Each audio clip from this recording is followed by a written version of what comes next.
नमस्कार दोस्तों, बहुत बहुत स्वागत आपका मेरे इस YouTube चैनल को। दोस्तों एक गुजारिश, चैनल को सब्सक्राइब नहीं किया तो तुरंत करें और बेल आइकन अवश्य दबाएं।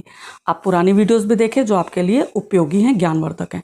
तो दोस्तों आज मैं लाई हूँ एक नई पुस्तक जिसका नाम है दूधिया धूप।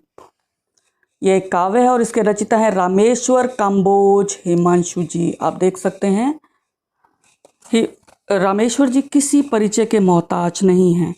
सर्वप्रथम मैं परिचय देना चाहूँगी पुस्तक के बारे में। हार्डबाउंड में 2022 में प्रकाशित हुई है, आयन प्रकाशन से आई है। मूल्य 340 रुपये और पृष्ठ 136। परिचय देना चाहूँगी रामेश्वर जी के बारे में। जैसा मैंने बताया, किसी परिचय के मोहताज नहीं है, एक सुपरिचित हस्ताक्षर हैं। इनका जन्म हुआ हरिपुर, सहारनपुर, उत्तर प्रदेश में। इन्होंने एमए हिंदी बीएड किया है। लगभग 39 पुस्तकें लिख चुके हैं। कविता, हाइकू, ताका, सिद्धोका, चौका, लघु उपन्यास, लघु कथा, व्यंग, व्याकरण, समालोचना, बाल कथा, नाटक, अनूदित पुस्तकें भी हैं इनकी। हिंदी चेतना संपादक हैं लघुकथा.com, त्रिवेणी.blogspot.com, हिंदी haiku.net। ये सभी इन्हीं के द्वारा संचालित किए जाते हैं। कनाडा CN से भी इनके कार्यक्रम प्रसारित हो चुके हैं। ये सेवानिवृत्त प्राचार्य केंद्रीय विद्यालय हैं, स्वतंत्र लेखन कर रहे हैं। तो मैं बताना चाहूँगी आपको, यह पुस्तक इन्होंने समर्पित की है सुर साधिका एवं कवित्री अनुपमा त्रिपाठी, गजल एवं प्रसारण की स्वर साधिका रितु कौशिक, कविता, कहानी एवं संस्मरण की सशक्त हस्ताक्षर निर्देश निधि एवं रश्मि शर्मा को आत्मीय सम्मान के साथ। और आत्मकथ्य में इन्होंने लिखा कि दूधिया धूप का संसार 20 मार्च 1977 से 27 फरवरी 1982 तक के 5 वर्षों का सृजन है। अर्थात मेरी ये कविताएं 28 से 33 वर्ष की अवस्था में सृजित कविताएं हैं, ऐसा इन्होंने कहा। इन्होंने लिखा कि मेरे जीवन के बहुत सारे संघर्ष, चुनौतियां, जय पराजय सभी व्यक्ति चेतना के रूप में सामने थे। सबसे बड़ी बात जो मैंने महसूस की कि वह यह था कि निष्पक्ष होकर ईमानदारी से जीवन जीना बहुत कठिन है। पग पग पर बाधाएं, शूल हैं। बेईमानों से लड़ने में बहुत सारे प्रपंच करने पड़ते हैं जो सबके वश की बात नहीं। ये 5 वर्ष भी मेरे संघर्ष के दिन थे, ऐसा इन्होंने कहा। और अब मैं बताना चाहूँगी अपने विचार इस पुस्तक के बारे में। मुक्त छंद की कविताएं हैं, 3 शीर्षकों में बटी हैं। मुक्त कुंतला यानी बिखरे बालों की तरह पहला शीर्षक है। दूसरा है अनुनाद अर्थात कंपन, इसमें 61 कविताएं हैं जबकि पहले में 36 हैं। और तीसरा शीर्षक है उर्मियाँ यानी छोटी छोटी लहरें, इसमें 3 कविताएं, कुल 100 कविताएं इसमें शामिल हैं। ओज प्रसाद गुण की अधिकता है, मधुरे गुण थोड़ा सा कम लगा मुझे। नए रूपक, नए प्रतीक, नई उपमाएं, नए बिंबों का प्रयोग किया। वीर रस और रौद्र रस से सराबोर है इनकी रचनाएं, ये कविताएं। अलंकारों का प्रयोग किया है। युवा मन का आक्रोश है इसमें। क्रांति का बिगुल है। 28 वर्ष से 33 वर्ष की 5 वर्षों के दौरान जो उत्साह इनमें था वह उत्साह इसमें नजर आया। कुंठा भी है इसमें, शक्ति भी है, बदलने का मादा भी है। इन्होंने राजनीति का भ्रष्ट चेहरा दिखाया, मठाधीशों को ललकारा, भूख, गरीबी, निर्धन माँ, भूखा शिशु प्लेटफॉर्म पर। आज पता चला इस कविता में इन्होंने शामिल किया है। मैं हाथ हूँ चीख में इन्होंने लिखा है। और मैं हृदय हूँ, माफ़ करना, मैं हृदय हूँ, ये चीख कविता में है।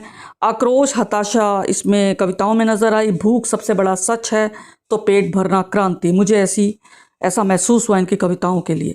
इन्होंने राजनीति को लताड़ा है। अविभाजित नारी, हिजड़ा पीढ़ी, अनछुई गंध, विकलांग, उत्साह, रेशमी अंधेरे, बंजर आचरण, ये देखिए सभी नए नए रूपक इन्होंने गढ़े हैं। इसमें बाल कविताएं हैं, कुछ दोहे भी हैं। इनके लिए मेरी 2 पंक्तियां कि ज्वाला धधकती है जब मन में, ज्वाला धधकती है जब मन में, दूधिया दूध, दूधिया धूप चमकती सावन में। ज्वाला धधकती है जब मन में, दूधिया धूप चमकती सावन में।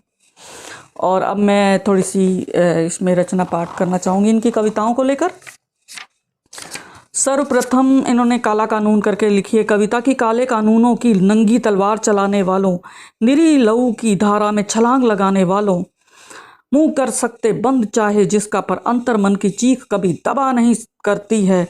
सुलग रही जो आग निरंतर प्रताड़ित हृदयों में, भाषण की बौछारों से बुझा नहीं करती है। भाग्य के भारत भाग्य विधाता लगाकर जुबान पर ताला, पूंछ हिला रहे हैं कुर्सी की खातिर, गधे को बाप बना रहे हैं, बत्तीसी दिखा रहे हैं। सूख नहीं पाए हैं जिसके अब तक सूतक तक के कपड़े, वह कल का बच्चा अकल का कच्चा। बन गया देश का रखवाला और माता उसको गोदी में बींच रही है, अपने विस्मय दुलार से जड़ें उसकी सींच रही है, अपने साथ औरों को भी गड्ढे में खींच रही है। बस करो ये चीरहरण जनता का, यह अनुशासन का ढोंग तुम्हें ले डूबेगा। लोग लिखेंगे नाम तुम्हारा इतिहासों में, लेकिन काले पन्नों पर। एक दिन ऐसा होगा ये तलवार छूटेगी, जनता के हाथों तुम्हारी गर्दन पर टूटेगी। ओ नादिर शाह का नाम डुबाने वालों, हिटलर के कृत्यों को शर्माने वालों, बच नहीं पाओगे जनता की अदालत में, काले कानूनों की तलवार बनाने वालों, काले कानूनों की तलवार बनाने वालों। तो देखा आपने क्रांति का इसमें बिगुल बजा है इस कविता में। और एक है इन्होंने व्यंजना है कविता में, मत घबरा बेटा दुनिया से मत घबरा, जाकर चमचों में नाम लिखा, काम धाम से जिसका नाता वह आखिर में कष्ट उठाता। होठों पर कुछ शहद लगाओ, कपट कटार बनाओ दिल को, पूंछ बनो उड़ाओ मक्खियाँ, चरण वंदना की सीख कला, जी हुजूर का तुम 84 बार करो कीर्तन, सुखमय बन जाएगा जीवन। जिस में भी देखो विरोध, तुरंत वहाँ बंदर बन जाओ, खुद ही सारा माल उड़ाओ, खुद ही सारा माल उड़ाओ। और एक इन्होंने धूल जमी दर्पण की इसकी कुछ पंक्तियां मैं पढ़ना चाहूँगी कि हाहाकार भरा है जग में, झुलस रहे हैं रोज तपोवन, करुणा का ना मिला सहारा, लगा सिसकने पागल सावन। और एक इन्होंने लिखा है, एक देह और मन हजारों, एक देह और मन हजारों, किस पर मन विश्वास करे, द्वार द्वार गहन अधिक अंधियारा, किस किस देहरी दीप धरे।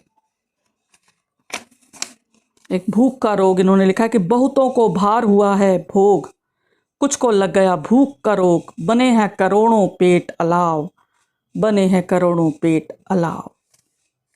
दोहे इन्होंने दोहे भी लिखे, मैंने बताया कि जीवन कच्चा कांच है, कर लो पक्का काम, रिश्वत लेकर घर भरो, जपो हरि का नाम, जपो हरि का नाम।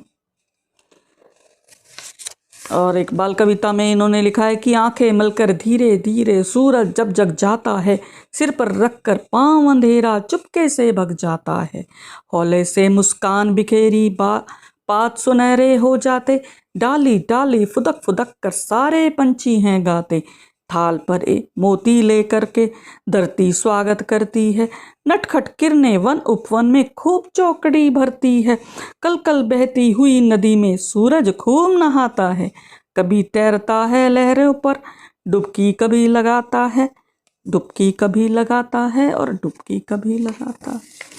और आखिरी में इनकलाब इनकी कविता है कि टूटे हाथों से लिख रहे सड़क पर हम इनकलाब, देखना हो तो देख लो आकर के तुम भी जनाब, पेट की भाषा पढ़ी पर अर्थ वे समझे नहीं, जिंदगी के ही जोड़ में जुड़ गया मौत का हिसाब, जुड़ गया मौत का हिसाब। और आखिरी देखिए कि गर्म सलाखों पर हमारे जब होंठ जीभ रख दिए, हंसकर फिर कहने लगे वे, यार तुम हो लाजवाब, यार तुम हो लाजवाब, यार तुम हो लाजवाब। दूध या धूप देख सकते हैं आप, खरीद सकते हैं। तो दोस्तों अयन प्रकाशन से आप इस पुस्तक को खरीद सकते हैं। और एक बार फिर बहुत बहुत धन्यवाद मेरे साथ जुड़े रहने के लिए। धन्यवाद दोस्तों, शुक्रिया। फिर मिलेंगे अगली कड़ी के साथ।